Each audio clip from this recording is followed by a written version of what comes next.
नमस्कार, मी संदीप चव्हाण आणि आपण पाहत आहे टॉप न्यूज मराठी. मस्साजोगचे सरपंच संतोष देशमुख हत्या प्रकरण 9 डिसेंबर 2024 रोजी त्यांची निर्घृण हत्या झाली. त्यानंतर काही दिवसांमध्येच या प्रकरणी याचा जो तपास आहे तो सीआयडी कडे वर्ग करण्यात आला. एसआयटी ची देखील स्थापना करण्यात आली. नंतर 1 महिन्यांनी म्हणजेच 15 जानेवारी 2025 रोजी या प्रकरणी न्यायालयीन चौकशीसाठी एक न्यायालयीन चौकशी समिती देखील स्थापन करण्यात आली. आता या समितीची स्थापना झाल्यानंतर या 15 ऑगस्टला 7 महिने पूर्ण झाले. खरं तर सरकारने असं म्हटलं होतं की ही न्यायालयीन चौकशी समिती 3 ते 6 महिन्यांमध्ये आपला अहवाल सादर करेल. पण आता ही समिती स्थापन होऊन मुदतीच्याही पलीकडे जाऊन 1 महिना 5 दिवस झाले तरी देखील हा अहवाल काही अजून समोर आलेला नाहीये. एकीकडे या प्रकरणातले आरोपी पकडले गेले कृष्णा आंधळे वगळून, तो सोडून तो अजूनही फरार आहे. त्यानंतर चार्जशीट दाखल झालं 27 फेब्रुवारी 2025 ला. नंतर 12 मार्च 2025 ला या खटल्याची सुनावणी सुरू झाली. परवाच म्हणजे 18 ऑगस्ट रोजी या खटल्याची 12वी सुनावणी देखील संपली. तरी देखील अजून या प्रकरणातल्या न्यायालयीन चौकशी समितीचा अहवाल काही आलेला नाहीये. त्यामुळे या अहवालाचीच भूमिका अजून स्पष्ट व्हायची आहे. नेमकं त्यामध्ये काय म्हटलं गेलेलं आहे का काय म्हटलं जाणार आहे जे महाराष्ट्राला अजून अनभिज्ञ आहे, या संदर्भातलंच माझं आजचं लाईव्ह आहे. म्हणून माझ्या लाईव्हचं नावच आहे युअर ऑनर. चौकशी अहवाल पाहायला कधी मिळेल महाराष्ट्राला? न्यायमूर्ती तहलियानी यांच्या अहवालाची प्रतीक्षा. एकतर कसाब खटल्याचे न्यायाधीश म्हणून ज्यांना ओळखलं जातं ते निवृत्त न्यायाधीश मदनलाल लक्ष्मणदास तहलियानी अर्थात ML तहलियानी यांच्या अध्यक्षतेखाली संतोष देशमुख हत्या प्रकरणाची न्यायालयीन चौकशी समिती नेमण्यात आली. त्यामुळे संपूर्ण महाराष्ट्रात तहलियानी यांची नेमणूक झाल्यानं समाधान देखील व्यक्त करण्यात आलं. एकतर कसाब खटल्याचे न्यायाधीश म्हणून त्यांची ओळख होतीच, शिवाय सीबीआयचे अनेक खटले देखील त्यांनी चालवले. शिवाय गुलशन कुमार हत्या प्रकरणात देखील ते न्यायाधीश होते. या ML तहलियानी यांनी खटला चालवताना, कसाबचा खटला चालवताना जी काही न्यायबुद्धी आणि न्याय कौशल्य दाखवलं ते पाहून सर्वोच्च न्यायालयाने देखील काहीतरी त्यांच्यापासून शिकावं असं म्हणून त्यांच्याविषयी गौरवोद्गार काढले होते. अशा कर्तव्यदक्ष राहिलेल्या तहलियानी यांच्या अध्यक्षतेखाली 15 जानेवारी 2025 ला संतोष देशमुख हत्या प्रकरणाची न्यायालयीन चौकशी समिती नेमण्यात आली. आता ही समिती नेमल्यानंतर साहजिकच महाराष्ट्राला देखील आता उत्सुकता लागून राहिली आहे की नेमकं या अहवालात काय म्हटलं जाणार आहे, कोणती निरीक्षण नोंदवली जाणार आहेत, कुणावर ताशेरे ओढले जाणार आहेत आणि कुणाची चौकशी करावी लागेल असं म्हटलं जाणार किंवा असा आदेश दिला जाणार आहे. त्यामुळे या अहवालाकडे संतोष देशमुख यांचं कुटुंबीय आणि संपूर्ण महाराष्ट्राचं लक्ष लागून राहिलं. खरं तर ही समिती जेव्हा नेमण्यात आली त्याच्यानंतर हे प्रकरण अगदी चांगल्या पद्धतीने सीआयडी आणि एसआयटीने हाताळलं देखील. या दरम्यान चार्जशीट देखील दाखल केलं, खटला देखील सुरू झाला, 12 सुनावण्या झाल्या.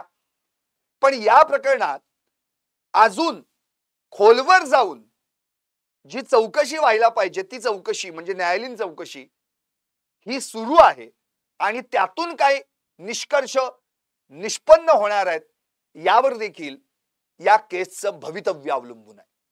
त्यामुळं या संपूर्ण प्रकरणात जी काही चौकशी केली जातीये त्यात नेमकं काय काय तपासलं जाणार आहे यातल्या 6 मुद्द्यांवर आज आपण चर्चा करणार आहोत.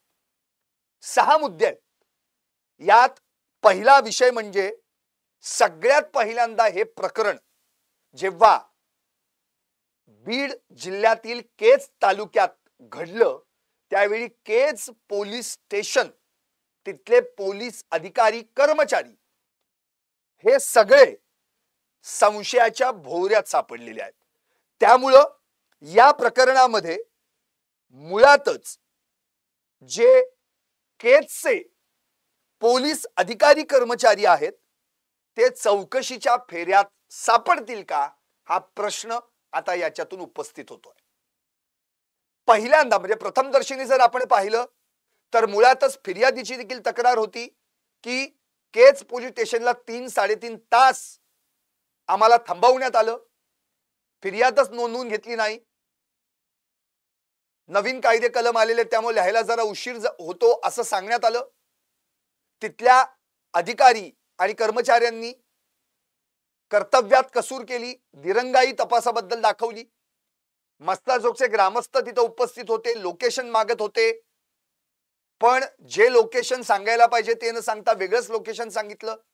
संतोष देशमुख यांना ज्या गाडीत घालून ज्या दिशेने नेण्यात आलं ती दिशा न दाखवता वेगळीच दिशा दाखवण्यात आली। असे बरेचसे प्रश्न या ठिकाणी फिर्यादींनी आणि मग ग्रामस्थांनी आणि संतोष देशमुखांच्या कुटुंबियांनी उपस्थित केले। त्यामुळं या प्रकरणात सुरुवातीला पहिल्यांदा जर चौकशीच्या फेऱ्यात कोण येत असेल तर ते म्हणजे केजचे पोलीस निरीक्षक त्या काळचे ज्यांची बदली झालेली आहे प्रशांत महाजन आणि त्यावेळी उपस्थित असलेले बनसोड नावाचे कोणतरी अधिकारी आहेत। आणि आणखी एक महत्त्वाचा मुद्दा म्हणजे त्याच पोलीस स्टेशनला नेमणूक असलेले जे सस्पेंड झालेले आहेत पोलीस उपनिरीक्षक म्हणजे PSI राजेश पाटील। कारण की राजेश पाटील हे सुरुवातीपासूनच वाल्मिक कराड आणि त्याच्या टोळीतील सदस्यांशी संबंधित असल्याचे काही पुरावे देखील व्हिडिओज संपूर्ण महाराष्ट्राने पाहिलेले आहेत। त्यामुळे या प्रकरणात केज पोलीस स्टेशनचे पोलीस कर्मचारी आणि अधिकारी चौकशीच्या फेऱ्यात आहेत। त्यामुळे केजचे माजी पोलीस निरीक्षक प्रशांत महाजन, पोलीस उपनिरीक्षक राजेश पाटील आणि त्यावेळेचे काही तिथले कर्मचारी यांनी कर्तव्यात कसूर केल्या प्रकरणी अहवाल त्यांच्यावर किंवा त्यांच्या विरोधात काय त्या ठिकाणी ताशेरे ओढतय का चौकशीसाठी बोलावतय हे सगळं काही त्या अहवालात नमूद असणार आहे आणि त्याकडेच महाराष्ट्राचं लक्ष देखील लागून राहिलेलं आहे। त्यामुळे मुळात प्रशांत महाजन यांच्याविषयी जी माहिती देण्यात आली त्याच्यानंतर दुसऱ्याच दिवशी प्रशांत महाजन आपल्याला आठवत आहे की लगेच त्यांची तात्काळ त्या ठिकाणी बदली करण्यात आली। पहिल्यांदा सक्तीच्या रजेवर पाठवण्यात आलं, मग बदली करण्यात आली, बदली नियंत्रण कक्षामध्ये करण्यात आली। राजेश पाटील यांना दुसऱ्याच दिवशी त्या ठिकाणी तत्कालीन पोलीस अधीक्षक जे होते अविनाश बारगळ यांनी त्यांना सस्पेंडच केलं। पण मुळात या प्रकरणात जी सखोल चौकशी व्हायला पाहिजे ती अर्थातच तहलियानी यांच्या चौकशी अहवालात येणार आहे। त्यानुसार ही नेमकी माहिती प्रगट होणार आहे की नेमकं या पोलिसांचं आरोपींशी काही कनेक्शन आहे का, त्यांच्यावर काही पॉलिटिकल प्रेशर होतं का, का या आरोपींशी त्यांची जी मैत्री होती या मैत्रीच्या माध्यमातून त्यांनी त्यांना मदत केलेली आहे, या सगळ्याच प्रश्नांची उत्तरं मिळणं बाकी आहे। मुळात जेव्हा फिर्यादी मूळ जो आहे त्या ठिकाणी ज्याच्या समोर अपहरण घडलं शिवराज देशमुख जे आतेभाऊ संतोष देशमुख यांचे आहेत ते स्वतःहून पोलीस स्टेशनला जाऊन देखील त्यांची फिर्याद दाखल करण्यात आली नाही, त्याला वेळ लागला आणि मग त्यांनी स्वतः शिवराज देशमुख यांनी असं म्हटलंय की जेव्हा संतोष देशमुख यांच्याविषयी काही गंभीर बातमी पोलिसांना मिळाली त्यावेळी कुठे फिर्याद नोंदवण्याची प्रक्रिया सुरू झाली। तोपर्यंत संतोष देशमुख यांचा नांदूर फाटा दहिटना या रस्त्यावरच्या जवळील शिवारामध्ये मृतदेह देखील आढळून आला। त्यामुळे या प्रकरणात खरं तर आता नेमकं पोलिसांवर या ठिकाणी काय ताशेरे ओढले जात आहेत याकडे सगळ्याच महाराष्ट्राचं लक्ष लागून राहिलंय। दुसरी गोष्ट म्हणजे एकतर राजेश पाटील याचा संबंध या आरोपींशी पहिल्यापासूनच होता की काय असा संशय देखील बळावतोय। कारण 29 नोव्हेंबरला जे फुटेज अख्ख्या महाराष्ट्रानं पाहिलं केजच्या विष्णू चाटेच्या पक्षीय कार्यालयात जी वाल्मिक कराड आणि त्याची टोळी जमली होती, त्याच्यात शेवटची एंट्री या राजेश पाटलाची वर्दीवर असताना झालेली सगळ्या महाराष्ट्रानं पाहिलेली आहे. नंतर 8 डिसेंबरला म्हणजे संतोष देशमुख यांच्या हत्येच्या एक दिवस आधी केज मधील एका हॉटेलमध्ये सुदर्शन घुले, जो या प्रकरणातला आरोपी क्रमांक 3 आहे किंवा जो गँगचा लीडर आहे, त्याच्या सोबत चहा पाणी करताना राजेश पाटील आढळून आल्याचं फुटेज देखील अख्ख्या महाराष्ट्रानं पाहिलंय. त्यामुळे हे काय कनेक्शन आहे? ज्या आरोपींवर 6 तारखेलाच ऑलरेडी गुन्हा दाखल व्हायला पाहिजे होता, अॅट्रॉसिटीचा, एक्स्टॉर्शनचा, तो त्या ठिकाणी दाखल न होता 7 तारखेला पहाटे काहीतरी गुन्हा दाखल करण्यात आला आणि त्याच संध्याकाळी सुदर्शन घुले, प्रशांत घुले, सुधीर सांगळे आणि अन्य एक असे 4 जण बाहेर पडले. म्हणजे त्यांना कोठडी मिळालीच नाही, त्यांना पोलीस कोठडी मिळालीच नाही. त्यामुळं त्यांचा टेबल जामीन झाला आणि ते बाहेर आले. कारण की त्याच रात्री 7 तारखेला सुदर्शन घुले यानं वाल्मिक कराड याच्याशी फोनवरून संपर्क साधला होता आणि 6 तारखेला आवादा कंपनीवर गेल्यावर नेमकं काय घडलं याची माहिती दिली होती. त्यामुळं मुळात पोलिसांनी या आरोपींना 6 तारखेला एवढं मोठं प्रकरण त्या ठिकाणी घडून सुद्धा आवादा कंपनीचे वॉचमन अशोक सोनवणे त्यांच्या 2 बंधूंना त्या ठिकाणी मारहाण झाली, जातीवाचक शिवीगाळ करण्यात आली. कंपनीचे अधिकारी शिवाजी थोपटे आणि सुनील केंदू शिंदे यांना शिवीगाळ करण्यात आली, दमदाटी करण्यात आली आणि मस्साजोगचे सरपंच संतोष देशमुख यांना सुदर्शन घुलेनं वाल्मिक कराडचं नाव घेऊन त्या ठिकाणी त्यांना जीवे मारण्याची धमकी दिली. एवढे सगळे गुन्हे घडले असताना एकही गुन्हा त्यातला दाखल केला गेला नाही. शिवाजी थोपटे यांची फिर्याद घेतली गेली नाही. सोनवणे जे वॉचमन आहेत त्यांची फिर्याद घेतली गेली नाही. संतोष देशमुख, दस्तूरखुद्द संतोष देशमुख यांची देखील फिर्याद घेतली नाही आणि एक चॅप्टर केस करून त्यांना दुसऱ्या दिवशी सोडण्यात आलं. आणि हीच फिर्याद शेवटी 11 डिसेंबर रोजी नोंदवण्यात आली. ती सुनील केंदू शिंदे यांनी फिर्याद दिली, ज्यामध्ये सुदर्शन घुले, विष्णू चाटे आणि वाल्मिक कराड यांच्या विरोधात खंडणीचा गुन्हा दाखल झाला. त्यामुळे या प्रकरणात एकतर एवढं डिले का केलं गेलं? 6 डिसेंबरला घडलेल्या घटनेचा गुन्हा 11 डिसेंबरला का नोंद करण्यात आला? 5 दिवस का घालवण्यात आले? त्या दरम्यान संतोष देशमुख यांची हत्या झाली. 6 डिसेंबरला एका तरी गुन्ह्यात याच्यात त्यांना जर या ठिकाणी अटक झाली असती, कदाचित 9 तारखेला संतोष देशमुख यांची हत्या झालीच नसती. कारण याच गुन्ह्यातले आरोपी हे 9 तारखेला संतोष देशमुख यांची हत्या करताना उपस्थित होते. त्यामध्ये सुदर्शन घुले देखील होता, प्रतीक घुले देखील होता, सुधीर सांगळे देखील होता आणि अन्य एक जे कोण आहे ते. त्यामुळं ती जी चौघ आहेत, तीच चौघ जर ऑलरेडी पोलीस कोठडीत गेली असती तर ती बाहेरच आली नसती आणि हत्या झालीच नाही. सुदर्शन घुले तर यानंच कट रचला होता 8 तारखेला, त्यामुळे तो कटच रचला गेला नसता आणि ती ऑलरेडी आत गेली असती. आणि सुदर्शन घुले यानं जो काही गुन्हा केलेला आहे त्यात विष्णू चाटे आणि वाल्मिक कराड या दोघांनाही या प्रकरणात अटक झाली असती. पण हाच गुन्हा डिले केला गेला, नोंदवण्यात आला 6 डिसेंबरचा 11 डिसेंबरला. त्यामुळं या प्रकरणात त्या ठिकाणी त्यावेळी देखील पोलीस निरीक्षक प्रशांत महाजन होते. मग हे प्रशांत महाजन, इतर कर्मचारी, राजेश पाटील यांचं नेमकं काय नेक्सस आहे या सगळ्या आरोपींशी? यांच्यात असं काय घडलंय हे एकत्र आलेत आणि त्यातून हा सगळा प्रकार पुढे घडतोय. याची सखोल चौकशी अर्थातच न्यायमूर्ती ML तहलियानी यांच्या अहवालातून बाहेर येईल आणि ते कळेल की नेमकं पोलिसांचं आणि आरोपींचा याच्यात काय रिलेशन होतं. दुसरा मुद्दा महत्वाचा तो म्हणजे संतोष देशमुख हत्येचा संपूर्ण घटनाक्रम, त्याची कारणं आणि परिणाम याचा या समितीकडून अभ्यास केला जाणार आहे. म्हणजे तो अभ्यास सुरू आहे, आता वर्क इन प्रोग्रेस, ज्या अर्थी अजून अहवाल आलेला नाही. मग या प्रकरणामध्ये संतोष देशमुख हत्येचा संपूर्ण घटनाक्रम म्हणजेच त्यांना त्यांच्या आधी रेकी केली गेली, ते कुठे आहेत, काय आहेत, त्यांच्या मागे ऑलरेडी केज मधून एक गाडी त्यांच्या गाडी मागे होती, त्यांची इंडिगो कार होती, त्यांच्या मागे एक गाडी होती. मग त्यांना उमरी फाट्याच्या टोल नाक्यावर त्या ठिकाणी दोन्ही साईडनी मागून पुढून गाड्या लावून त्यांना अडवण्यात आलं. मग गाडीतून बाहेर काढण्यात आलं. मग स्कॉर्पिओ मध्ये घालण्यात आलं, जी सुदर्शन घुलेची स्कॉर्पिओ होती 3333. आणि मग तिथून त्यांना टाकळीच्या शिवाराजवळच्या जिथे सुदर्शन घुलेचं ज्या ठिकाणी शिवार वगैरे आहे किंवा त्यांची काही जमीन असेल त्या ठिकाणी कुठेतरी निर्जन स्थळी नेण्यात आलं आणि त्या ठिकाणी त्यांची निर्घृण हत्या करण्यात आली. त्यामुळे हा जो घटनाक्रम आहे साधारण 3, 3:15 ते 6, 6:15 दरम्यान यात नेमकं काय घडलं म्हणजे केजवरून निघालेले संतोष देशमुख हे मस्साजोगला जाणार होते. सोमवार होता, उपवास होता, आईने जेवण करून ठेवलं होतं, उपवास सोडायचा होता. मुळात आदल्या दिवशी ते लातूरला होते, लातूरहून ते डायरेक्ट केजला आले आणि मग मस्साजोगला जाणार होते.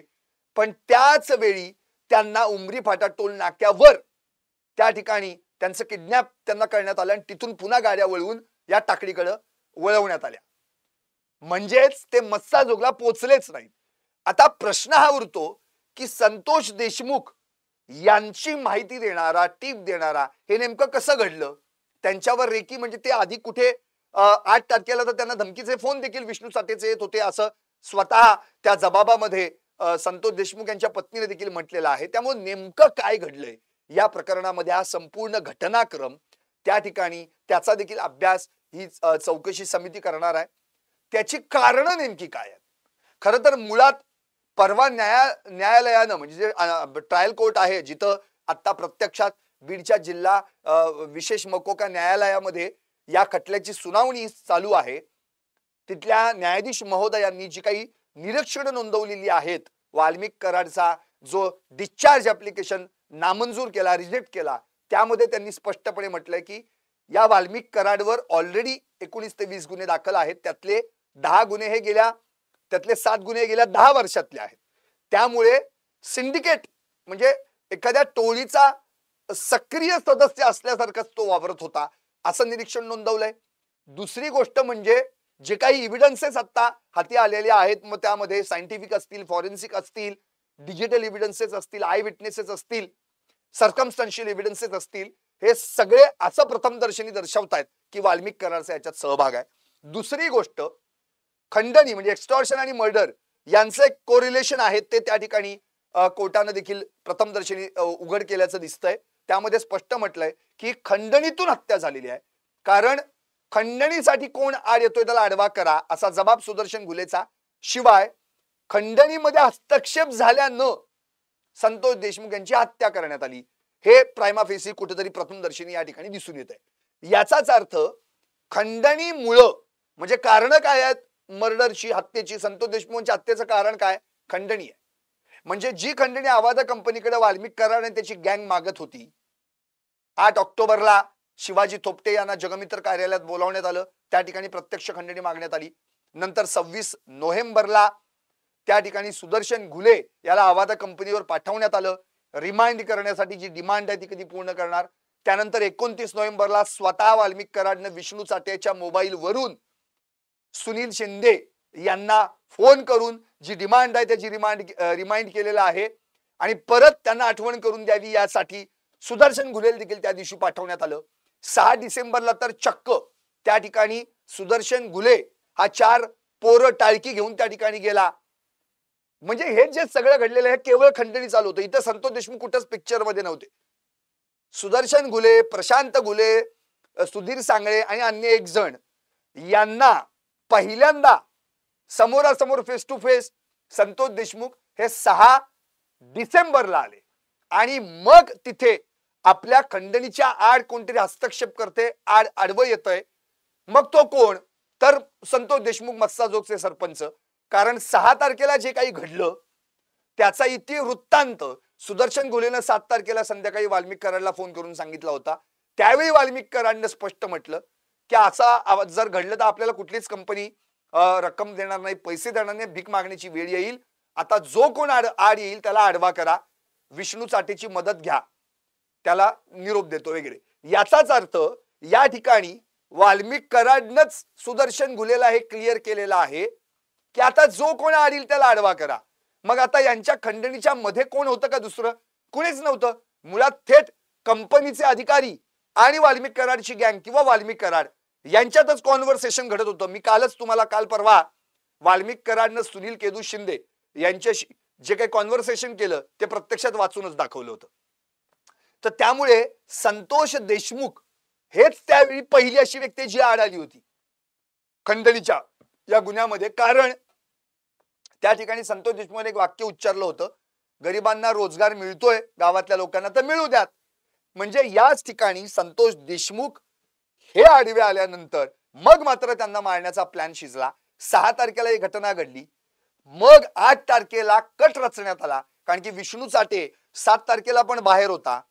मग तो 8 तारखेला जेव्हा आला तेव्हा विष्णू चाटे, सुदर्शन घुले आणि ही सगळी बाकीची गँग नांदूर फाटा येथील एका तिरंगा धाब्यावर हॉटेल जे आहे तिथं त्या ठिकाणी जमले. तिथं कट शिजला. आता मुळात त्याच दिवशी 5-5:30च्या दरम्यान संध्याकाळी हा राजेश पाटील आणि सुदर्शन घुले हे दोघेही केज मधल्या एका हॉटेलमध्ये त्या ठिकाणी चहा पाण्यासाठी एकत्र आले होते. आता त्यांच्यात नेमकं काय बोलणं झालं होतं, कारण की संध्याकाळी तर 2-3 तासांनी घुले, विष्णू चाटे आणि त्याची गँग संतोष देशमुखला कसं मारायचं यासाठी कट रचायला गेली होती. त्यामुळे ही आधी कल्पना पोलिसांना देण्यात आली होती का आम्ही उद्या असं असं करणार आहोत म्हणून. सुदर्शन घुलेच्या डोक्यात चालू होती चक्र आणि मग त्याप्रमाणे पोलिसांनी आम्हाला मदत करायची. त्यामुळे नेमकं काय आहे का ऑलरेडीच याच्या आधीच ठरलं होतं. म्हणजे या सगळ्या गोष्टींचा विचार, ही कारण काय आहेत ही शोधली जाणार आहेत आणि या चौकशी समिती अहवालामध्ये त्याची नोंदणी पण केली जाणार आहे. नंतर महत्वाचा मुद्दा आणखी परिणाम. आता याचा परिणाम काय झाला, अर्थातच खंडणी हे कारण होतं, परिणाम म्हणजे अर्थातच हत्या झाली. संतोष देशमुख यांच्यासारखा सेवाभावी सरपंच गावानं, मस्साजोग गावानं गमावला. खरं तर तुम्ही आत्ताच आपण पाहिलं असेल, येत्या 15 ऑगस्टला, आत्ताच्या 15 ऑगस्टला त्यांच्याच गावच्या सरपंच त्यांना थेट पंतप्रधान नरेंद्र मोदी यांनी ध्वजारोहण सोहळ्यासाठी दिल्लीला बोलावलं होतं. कारण की यावेळी मस्साजोगचे सरपंच संतोष देशमुख यांनी 2017 पासून जे काही गावात उत्तम कार्य केलं, पाणीदार सगळं शिवार त्यांनी केलं, खोलीकरण केलं होतं वगैरे, विहिरी तलाव, यामुळे पाणीदार झाला सगळा शिवार. आणि त्याच कार्याची दखल पंतप्रधान कार्यालयाने घेतली, दस्तूर खुद्द पंतप्रधानांनी घेतली आणि त्यांच्या गावच्या सरपंचांना दिल्लीमध्ये बोलावण्यात आलं. त्यावेळी देखील त्यांची दिल्लीत जेव्हा मुलाखत झाली तेव्हा त्या स्पष्टपणे म्हणावल्या वर्षा सोनवणे म्हणून की या आमचे सरपंच संतोष देशमुख यांच्या मारेकऱ्यांना फाशी द्या. या सगळ्या प्रकरणामध्ये संतोष देशमुखांनी जे कार्य केलं अतिशय उत्तम कार्य होतं. एक चांगला माणूस, एक चांगला सेवाभावी वृत्तीचा आदर्श सरपंच गावानं गमावला. आता ही परिणाम हे असे झालेले आहेत, म्हणजे त्याचे सामाजिक पण परिणाम झालेले आहेत, त्याचे राजकीय पण परिणाम झालेले आहेत. भविष्यात संतोष देशमुख खूप चांगल्या पद्धतीने आणखी पुढे गेले असते, त्यांना राजकीय भवितव्य होतं. ही सगळीच परिणाम आणि सगळ्यात महत्त्वाचं त्यांचं कौटुंबिक जे नुकसान झालेलं, कौटुंबिक परिणाम जो झाला, आज आघात त्यांच्या दोन्ही मुलांवर आहे. वैष्णवी असेल, आणखी विराज असेल, धनंजय देशमुख जे त्यांचे भाऊ आहेत, बंधू, जे आता ही सगळी खिंड लढवतायत, हा लढा लढतायत रस्त्यावर उतरून, त्यांच्यासाठी हा मोठा धक्का आहे, त्यांच्या आई वडिलांसाठी हा मोठा धक्का आहे. त्यामुळे या सगळ्या प्रकरण, त्यांच्या विशेष म्हणजे त्यांच्या पत्नीसाठी हा मोठा धक्का आहे. म्हणजे या सगळ्या घटनेचे परिणाम अतिशय गंभीर झालेले आहेत, त्याचा देखील अभ्यास केला जाणार आहे. पुढे या तिसरा मुद्दा, या घटनेसाठी कोणती व्यक्ती, संस्था प्रत्यक्ष किंवा अप्रत्यक्ष जबाबदार होती याची तपासणी देखील केली जाऊ शकते. म्हणजे न्यायालयाला पूर्ण सूट आहे, अधिकार आहेत न्यायाधीशांना. अर्थात तहली आणि नावच इतकं मोठं आहे, भले भले सगळे कापतात त्यांना आणि म्हणजे गुंडांची पण 100 भरते त्यांना बघून, अशी तहली. आणि तर ते जे न्यायाधीश आहेत ते जर इतक्या बारकाव्यानं, अर्थातच जो अहवाल सादर करणार आहे त्या सगळ्या गोष्टींचा पॉइंट आउट केला जाईल. यामध्ये कोणती व्यक्ती, संस्था प्रत्यक्ष व अप्रत्यक्ष जबाबदार होती याची तपासणी केली जाऊ शकते. त्यामुळे आता वाल्मिक कराड हा या गुन्ह्याचा मास्टर माइंड आहे असं विशेष सरकारी वकील उज्ज्वल निकम यांनी तर मांडलेलं आहेच, पण त्याच्याही पलीकडे अजून काही आहे का? हिमनगाचं टोक फक्त आपल्याला दिसतंय, अजून खाली किती आहे हे सगळं, पाण्याखाली अजून किती आहे, याच्या मागे आणखी काही पॉलिटिकल नेक्सस आहेत का, पॉलिटिकल कनेक्शन्स आहेत का, या सगळ्या गोष्टींची म्हणजे चौकशी आता होणार आहे आणि त्यातून हे या अहवालातून निष्पन्न होणार आहे. पुढचा या ठिकाणचा चौथा मुद्दा तो म्हणजे कायदा सुव्यवस्था राखण्यात पोलिसांचं नियोजन योग्य होतं का, परिस्थिती हाताळण्यासाठी पोलिसांनी उचललेली पावलं योग्य होती का, याचा आढावा देखील घेतली जाणार आहे. तरी कधीची परिस्थिती आहे? अर्थातच संतोष देशमुख यांची हत्या झाल्यानंतर आपल्याला आठवत असेल, बीड बंदची हाक देण्यात आली 10 तारखेला. त्या दिवशी इथे गुन्हा दाखल होत नाहीये, नोंदून घेतला जात नाही, फिर्याद दाखल केली जात नाहीये. म्हणून मग शेवटी मनोज जरांगे पाटील हे अंतरवाली सराटीतून त्या ठिकाणी केसला गेले. मग त्या ठिकाणी मस्सा जो ला गेल्यानंतर सगळे केस पोलीस स्टेशनला गेले. तिथं ठिय्या आंदोलन झालं, काही प्रमाणात त्या ठिकाणी जाळपोळ देखील झालेली आपण पाहिली. आणि या सगळ्या प्रकरणात शेवटी त्या ठिकाणी पोलिसांवर मग त्या ठिकाणी कोणत्याही परिस्थितीत जर आता गुन्हा दाखल झाला नाही तर हे प्रकरण हाताबाहेर जाऊ शकतं. शेवटी त्यांना त्या ठिकाणी ही फिर्याद घेण्यात बंधनकारक ठरलं. त्यांना त्या ठिकाणी फिर्याद नोंदवावी लागली. रास्ता रोको देखील आंदोलन त्या ठिकाणी करण्यात आलं होतं. एकंदरीत हे सगळे जे काही प्रकार घडले त्यावेळी कायदा व सुव्यवस्था राखण्याची जी काही पोलिसांचं जे नियोजन होतं ते योग्य होतं का, आणि परिस्थिती हाताळण्यासाठी पोलिसांनी उचललेली पावलं खरंच योग्य होती का, या दृष्टीने आढावा घेतला जाणार आहे. कारण की एवढा वेळ का लागला, एवढा विलंब का लागला? एकतर आधीच संतोष देशमुख 6 तारखेला त्यांच्या बाबतीमध्ये जीवे मारण्याची धमकी हा प्रकार घडला होता. नंतर 2 दिवस ते अस्वस्थ होते, लातूरला निघून गेले. नंतर ते जेव्हा केसमध्ये आले तर थेट त्यांचं अपहरण झालं आणि त्यांची हत्या झाली. या सगळ्या याच्यामध्ये पोलिसांनी अत्यंत दिरंगाई दाखवली, कर्तव्य शून्य काम केलं, तिथे कर्तव्यात कसूर केलं त्यांनी. आणि त्याचाच परिणाम इतका भयानक झाला की शेवटी बीडला जे काही जाळपोळ किंवा आपण ते पाहिलं, रास्ता रोको, या सगळ्या गोष्टी आपल्याला पाहायला मिळाल्या. दुसरं, या घटनेची जबाबदारी निश्चित करणे, 5वा मुद्दा. अशा घटनांची पुनरावृत्ती टाळण्यासाठी आपत्कालीन व दीर्घकालीन उपाय सुचवणे, या मुद्द्यांवरही समिती निरीक्षण नोंदवणार आहे. खरं तर आता हे सगळं नेमकं कुणामुळे घडलं, याची जबाबदारी, याची रिस्पॉन्सिबिलिटी कुणावर तरी नक्की घ्यावीच लागेल. ती जबाबदारी मग केजचे पोलीस स्टेशनचे पोलीस निरीक्षक असोत, किंवा मग बीडचे पोलीस अधीक्षक तत्कालीन जे अविनाश बारगळ आहेत ते असोत, किंवा आणखी काही बाकीच्या यंत्रणा असतील. आणि अशा घटना पुन्हा घडणार नाहीत यासाठी काय उपाययोजना करता येतील, आपत्कालीन जी आपण ज्याला कलामिटीज म्हणतो, दीर्घकालीन उपाययोजना काय राबवता येतील का, हे देखील या ठिकाणी या मुद्द्यांवर देखील निरीक्षण नोंदवलं जाईल. आणि सगळ्यात शेवटचा मुद्दा तो म्हणजे न्यायालयीन समितीचे अधिकार. आता न्यायालयीन समितीला म्हणजे या एक सदस्यीय न्यायालयीन समितीला, म्हणजे एक सदस्यच आहे, न्यायमूर्ती ML तहली यांनी हेच त्या चौकशी अहवाल सादर करणार आहेत. एकतर त्यांना कोणकोणते अधिकार या न्यायालयीन समितीला देण्यात आलेत, कोणत्याही जागेत ही न्यायालयीन समिती कोणत्याही इमारतीत प्रवेश करू शकते. म्हणजे जर त्या ठिकाणी कुणाला म्हणजे ऑन दी स्पॉट जाऊन, जे प्रत्यक्षात त्या ठिकाणी जे घडलेलं आहे तो स्पॉट, म्हणजे जिथं संतोष देशमुखांची हत्या झाली त्या ठिकाणी देखील ते जाऊ शकतात. आणखी कुठली त्यांचं जिथं अपहरण झालं, किडनॅपिंग झालं ते पाहू शकतात. शिवाय कोणत्याही इमारतीत प्रवेश करू शकतात. अर्थात इथे असं मेन्शन नाही ती खासगी आहे का सरकारी आहे, त्यामुळे ते पोलीस स्टेशनला जाऊन देखील थेट पोलिसांशी या संदर्भामध्ये चौकशी करू शकतात. कुणालाही चौकशीला बोलावू शकतात. या प्रकरणात संबंधित असलेल्या कुणालाही ते चौकशीला बोलावू शकतात आणि कोणतीही कागदपत्र जप्त करू शकतात. एवढे सगळे अधिकार सरकारनं या न्यायालयीन समितीला दिलेले आहेत. त्यामुळे आता नेमकं या प्रकरणात काय घडणार आहे, काय अहवाल येणार याची उत्सुकता आहे. खरं तर 3 ते 6 महिन्यांच्या आत ही समिती अहवाल देईल असं सांगण्यात आलं. पण आता जी मुदत दिलेली आहे त्याच्याही पलीकडे 1 महिना आणि 5 दिवस होऊन गेलेले आहेत, अजूनही अहवाल आलेला नाहीये. पण मला खात्री आहे न्यायमूर्ती तहली यांनी त्यांचा जो स्वभाव आहे, कर्तव्यदक्ष अधिकारी म्हणून त्यांची ओळख आहे, त्यानुसार निश्चितपणे ते या प्रकरणी या संपूर्ण चौकशी अहवालातील मुद्दे सर्वांसमोर नक्कीच लवकरात लवकर आणतील याची खात्री आहे. कारण की त्यांच्याबद्दल जे काही म्हटलं जातं ते मी सांगतो आणि शेवट करणार आहे. ते एक समर्पित न्यायाधीश अशी त्यांची ओळख राहिली आहे. तहली यांनी हे दिवाळीच्या सुट्ट्यांमध्ये देखील त्यांच्या कर्मचाऱ्यांसोबत काम करत असत आणि न्यायालयीन सुनावणी नसतानाही ते रजा घेत नसत. कारण खटल्याशी संबंधित प्रशासकीय कामं पूर्ण करण्यासाठी देखील ते कोर्टात येत असत. न्यायमूर्ती तहली यांना ज्यांनी जवळून पाहिले, त्यांचं निरीक्षण केलेलं आहे, ते तर सगळे असेच म्हणतायत की शक्य तितक्या लवकर खटला पूर्ण करण्यास ते खूप उत्सुक असायचे. शेवटी 2011 मध्ये ते मुंबई उच्च न्यायालयाचे न्यायाधीश बनले आणि 2015 मध्ये तर ते महाराष्ट्राचे लोकायुक्त बनले. त्यामुळे आता निश्चितपणे या संपूर्ण संतोष देशमुख हत्या प्रकरणाच्या न्यायालयीन समितीकडून हा चौकशीचा अहवाल लवकरात लवकर त्यांच्या स्वभावानुसार ते सादर करतील आणि दूध का दूध पाणी का पाणी या खटल्यात या प्रकरणामध्ये नेमकं कोण दोषी आहे, नेमकं काय घडलं होतं, हे सगळं महाराष्ट्रासमोर आणतील याची पूर्ण खात्री महाराष्ट्राला आहे. पाहत राहा टॉप न्यूज मराठी, आपला महाराष्ट्र आपली बात.